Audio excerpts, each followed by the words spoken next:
We're Tom and Hannah, and we're currently doing a 300-kilometre or so road trip of the east coast of Australia in only 12 days. It's so long! In this video, join us as we complete the last stretch of the trip, driving up to our final destination of Cairns and explore the lush beauty of the tropical north.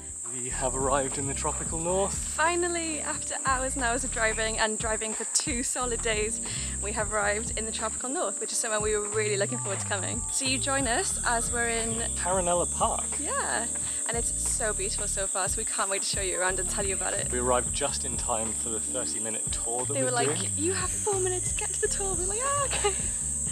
And he told us quite a lot about the history of the place, which I cannot remember for the life of me. But we'll try and let you know everything. Our story begins with a man named Jose Paronella. Just a pastry chef from Spain. He came to Australia in 1913. He was going to work hard, and over 11 years he acquired enough wealth to buy this place. He was really inspired by the Catalonian castles, so decided to build them around his property. After living here for a little bit, he opened it up to the public in 1935, and people could come swimming and have events. Get married, have balls, have theatres. There was even an ice cream parlour set up here, which was like very bougie for the time. Sadly, in 1946, most of it got damaged in a flood. There have been fires, cyclones, just loads of things that have just contributed to it slowly decaying. In 1977, the park was abandoned and stood basically rotting for 14 years. And then it was finally bought by Mark and Judy Evans, and they've changed it into what it is now and kept Jose's dream alive. The only reason they know so much about the park, because when they moved here they didn't really know anything, is because his daughter actually came back after 40 years of not living here and told stories about this place and about her upbringing here. Entry was $55, and that includes a day tour, a night tour. It's got a camper van parking for the night, so we can stay at their caravan park. For no extra cost. For no extra cost. We can wander the gardens as we please, even when it gets dark. And even tomorrow morning. So $55 each, I'd say it's well worth it. Definitely. I'm so happy we came here. It's like walking in something that you'd see in Tomb Raider. Yeah. It's beautiful. I'm so excited for the night tour as well. Apparently they have like a light show with music, so yeah, we'll bring you along to that as well. Jose was a bit of a romantic type, so he built Lover's Lane behind me, wide enough so that a gentleman and a lady could walk hand in hand and take in the sights. Lover's Lane ends at the Tunnel of Lerve, but it actually stinks because a load of bats have taken up residence in the tunnel.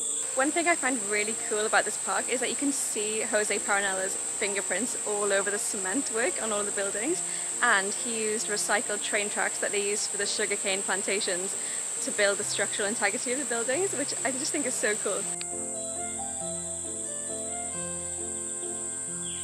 When we looked on the map and saw turtle viewing area, I didn't expect there to be this many, and I didn't expect the water to be this clear. 9, 10, that was so cute. 11, I can see 11 turtles.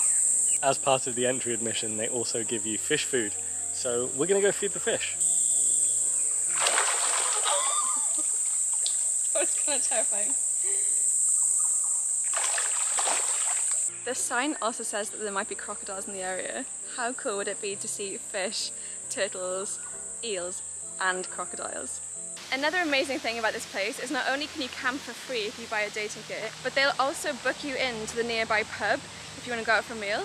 So they've booked us in for dinner and we're about to go have a meal now before we pop back to do the night tour later. We just arrived at the Paronella campsite and it is so lovely here. It's really, really peaceful. You can hear all the bugs and the birds around. The sun is just setting and there's hardly anyone here, and it's such a lovely little spot. When it got dark, we headed back to the park, which is all lit up, showing the architecture in a different light. We sat under the moon in the company of flying foxes as we retreated to a light show accompanied by music.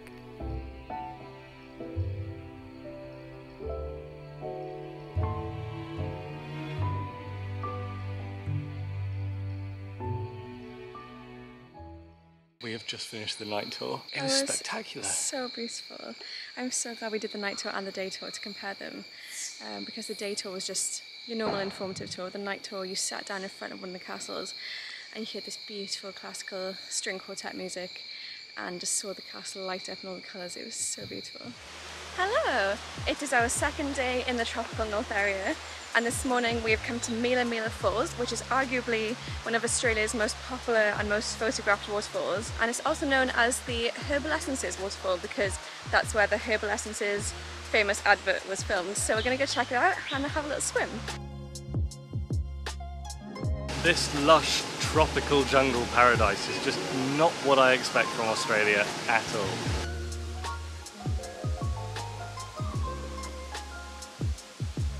We think there's a turtle in the water with us.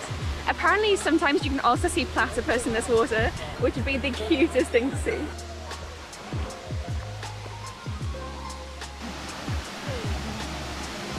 I can't touch the floor now, but there's turtles climbing a log and I have to go and see them and show you. It's so cute. I love these little turtles. I'm kind of worried I'm going to like bump into one when I'm swimming though. I think I'd freak out if I felt something in the water underneath me.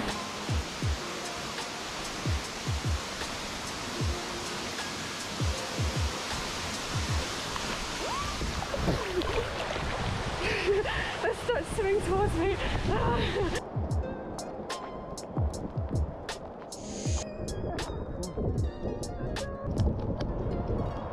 Time for our herbal essences moment.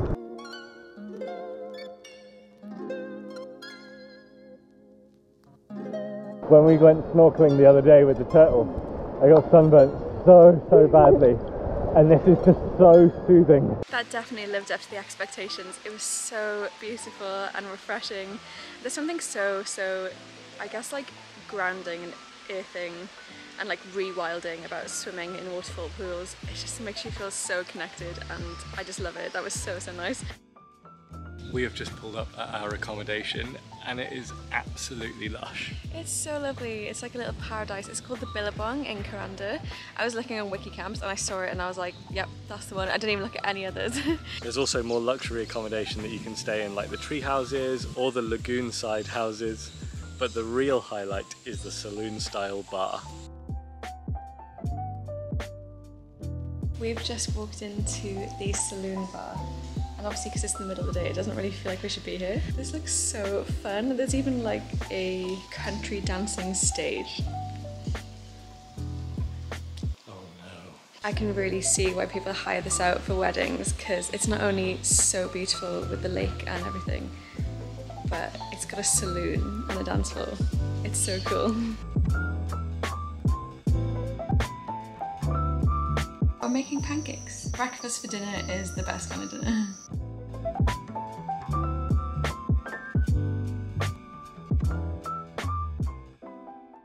So this morning we went for a really nice coffee in the cafe that's on site in the campsite.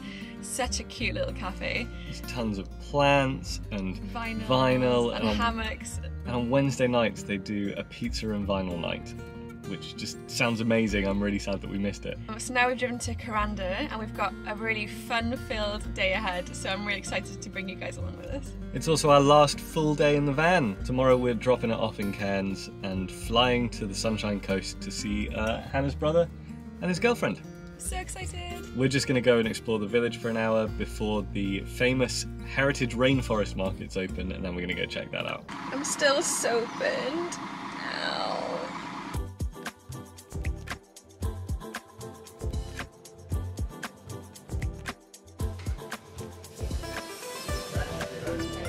We'd pass the time before the market's open by getting some fresh juice.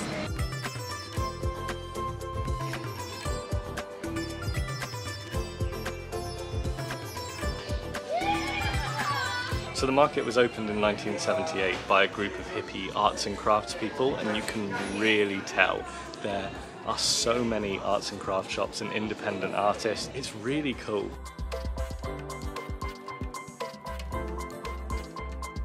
Already made my first purchase. These beautiful little prints by the Dutch goddess, I think she's called. I feel like every interaction we've had with the staff here so far has been so beautiful and so lovely, and everyone is so nice and I'm so happy, and I just honestly want to live here so I can come here every day and chat to everyone who works here and explore all the markets and all the crafts and everything. And even the lady who served us our coffee has a real snake around her neck. It was absolutely surreal. I thought it was just like, I don't know, some form of like fake decoration, and then suddenly it moved.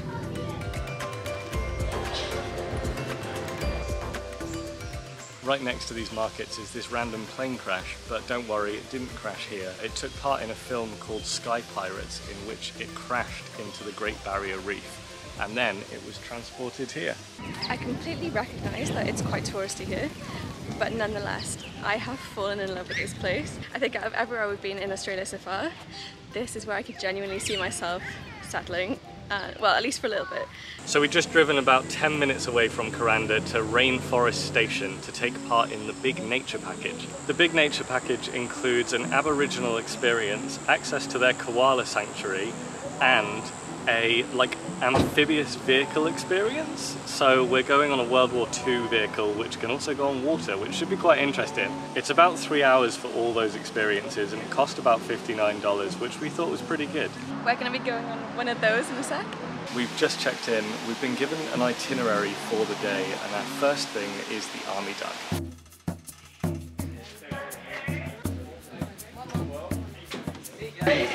Here we go.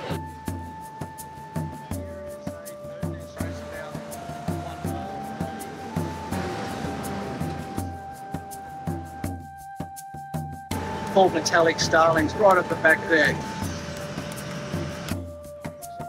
So this, your clothes will actually hook on, and it won't let go. So the only way to get out of it is to reverse off the plant, and it'll come off pretty easy. So even our plants in the tropics will give you pain. Some of the animals will even kill you. We just finished the little rainforest tour and got to learn about all the different plants and everything.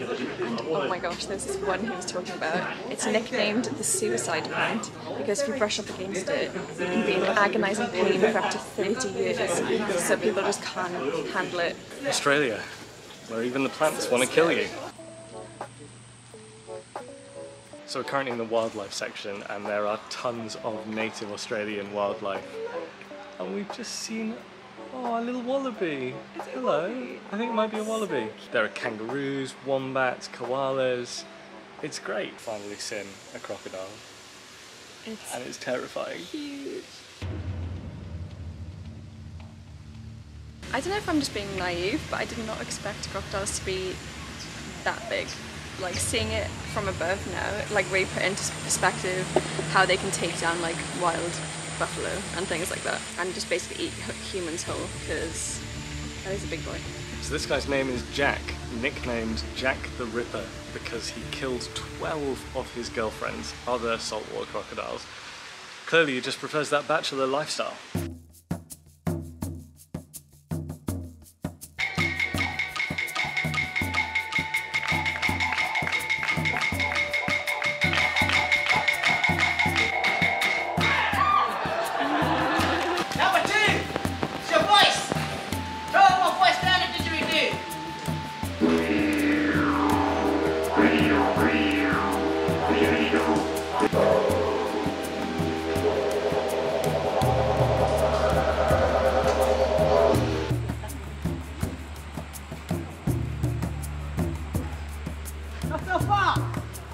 Now, my sister with the Milla.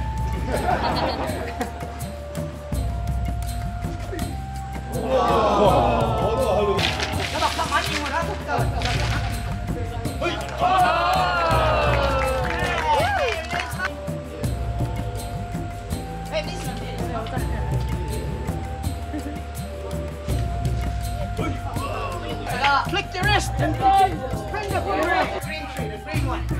Green tree. Hey. Step with the left foot this time. Yeah, that's it.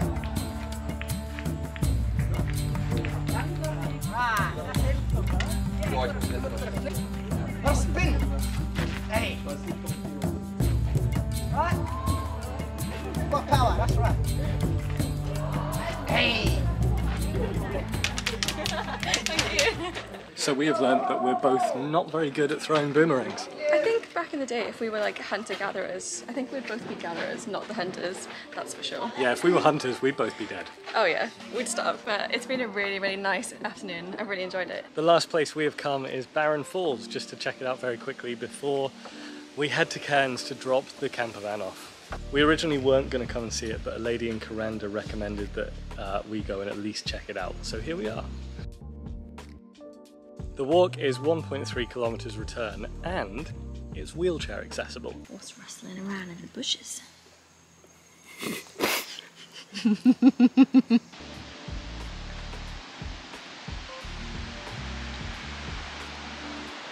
Whoa. I really didn't expect them to be this big. I thought they'd be like maybe quarter of the size. It's dry season at the moment, so that you can see there's only like one trickle of water going down into the pool. When it's wet season, the water flows from all the way across that top bit over all of the rocks, which would be like amazing to see. But it's still amazing now, even in dry season. And now all that's left to do is to take our camper back to Cairns, drop it off and end the road trip. I can't believe the road trip's over already. I Just know. the 11 days or so have just gone like that. And I honestly think that my highlights have been the last 2 days up in this tropical north area. It's just been such a good time and so beautiful. It has been absolutely incredible. We've seen some incredible sights, we've had some amazing experiences, and I hope that when you guys come and do this road trip, we'll have inspired you to do some of those things. Definitely.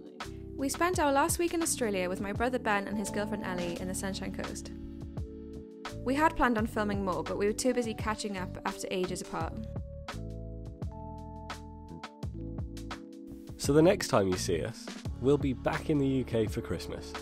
Thank you so much for following along on our adventures around Australia, and be sure to subscribe to join us on our adventures in the new year.